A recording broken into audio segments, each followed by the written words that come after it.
extraordinary, corrupt, and unconstitutional. That is how President Trump's latest plan to profit off of the presidency is being described in a major new lawsuit, which is attempting to block the new Truth Social subscription service that charges $100,000 a month for early high-speed access to posts by certain people, including Donald Trump.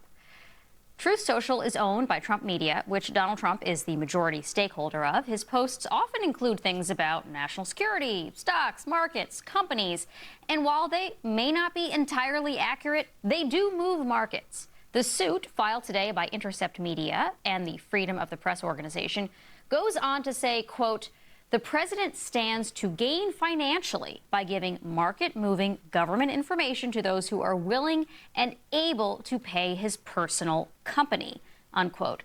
And what makes this so blatantly corrupt, the suit argues, is the fact that, quote, "often his posts have no immediate corresponding announcement from the White House." In other words, President Trump's posts are the only way to get official government news. Back with me are Julie Roginski and Tim O'Brien. So, Tim, this looks to me like a pretty blatant example of selling privileged access to the president to turn a profit.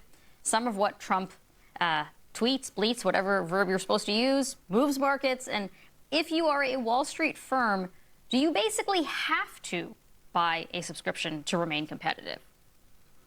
Wow. Well, you would probably want to buy a subscription if you wanted to curry favor with the president and make a lot of money yourself, because the timing of this is very telling. In recent months, prior to, for example, Maduro being snatched from Venezuela and extradited to the United States, there were problems with members of the federal government and in the White House, as I recall, using prediction markets to make money trading on the likelihood that Maduro was going to be snatched.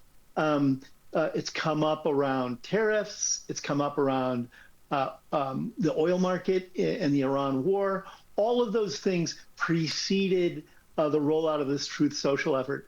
And the response from the White House during that time was, "We don't believe anyone in our administration would do something so craven. We will look into it. If there's anything bad going on, we'll stop it right away." And then lo and behold, not only did they not even do that, they said, "You know what? There's money to be made here. Let's roll out a competing product. Why should Velshi and Polymarket get all the money off of this? Here's yet another way for the Trump family to turn the White House into a Walmart."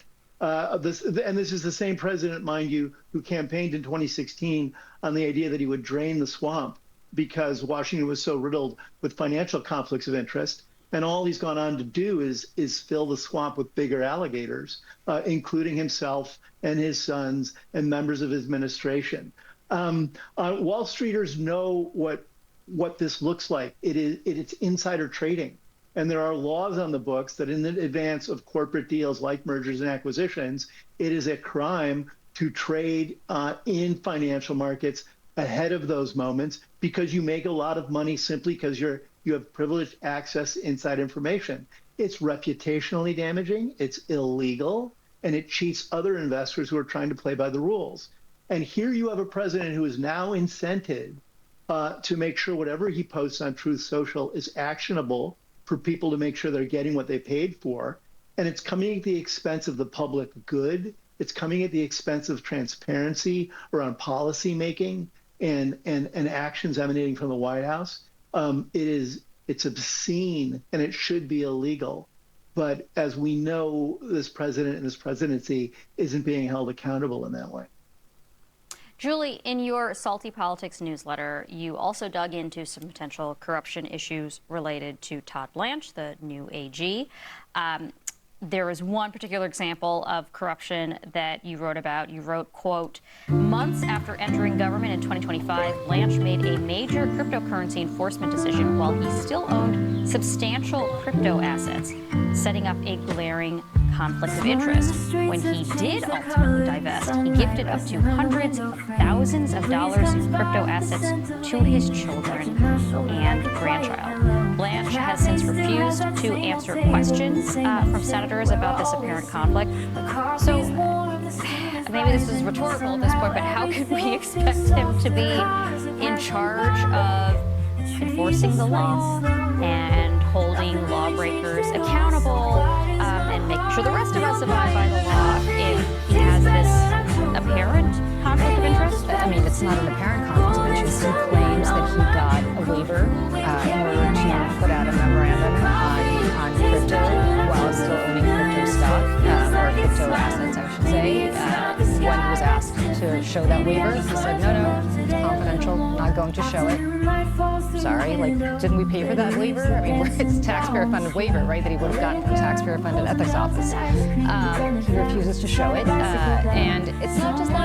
Look, he won't abide by the Epstein Files Transparency Act. He won't abide by a number of laws to which he should be held accountable. He's the Attorney General, right? And if he's the Attorney General, he's not going to abide by them either on behalf of his former client, and I would say still current client, Donald Trump, or for himself as somebody who is not just the Attorney General, but somebody who owned and said under oath when he was actually trying to become Deputy Attorney General that he was going to get rid of his crypto assets before making any kind of regulatory rulings in crypto.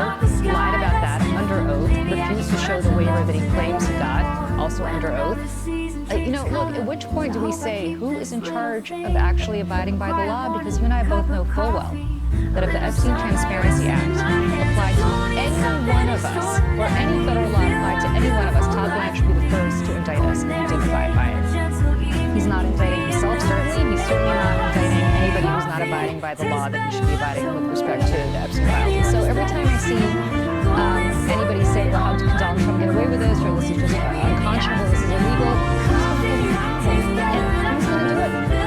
And they're going to run out the clock. The crime has been going on a long time. There's typically a 5-year statute of limitations on all of this. Hopefully the next Democrat is going to be around in time to be able to indict on some of these issues, and hopefully the next Attorney General is not going to think that, wait, Donald Trump's over, we're not going to look at any of this, because if you don't hold these people accountable now, they're going to come back and do it. We just saw that in the last 4 years, and now he's back. And we should note, by the way, for our viewers, in a statement to ProPublica, a DOJ spokesperson says this was cleared in advance and the controversy is a baseless character assassination. So take that as you will. Tim, yesterday, Trump's Treasury Department officially repealed a reporting requirement that forced, I should say, shell companies to reveal who owned them. It was meant to prevent drug traffickers and international criminals, including Russian and Chinese kleptocrats, from hiding their money here in the United States. Senator Elizabeth Warren blasted the decision, calling it a, quote, gift to cartels, criminals, and U.S. adversaries that exploit shell companies to move millions through our financial system. And this comes alongside a lot of other Trump policies related to white-collar crime, including, no longer enforcing the Foreign Corrupt Practices Act, pardoning money launderers, et cetera. It kind of seems to me like we are in a new golden age for white-collar crime, no? I think that Trump is helping usher in that golden age, because it is not a coincidence, I think, that the Trump organization is composed of hundreds of shell companies that have always been very opaque. And there's been questions about what they do and where the money resides inside those companies. It's also sort of interesting that this comes on the heels of a recent court filing by Capital One after the Trump family sued them for allegedly being debanked for January 6th, citing the reason for the debanking as Trump's actions on January 6th, which other financial institutions had cited. And Capital One did a very unusual thing. It submitted a court filing and said, no, it had nothing to do with January 6th. The reason we debanked him is we were worried about money laundering, and that monitors inside our own system had raised numbers of red flags about the president and his family possibly laundering money through their accounts. It is not a coincidence that they are suddenly liberating these things. Trump is a beneficiary of this loosening. Thank you, Julie Roginski and Tim O'Brien, for that great conversation. Coming up, tonight's Nightlight is a group of families standing up for their loved ones from San Diego, halfway around the world to the Arabian Sea. Stick with us.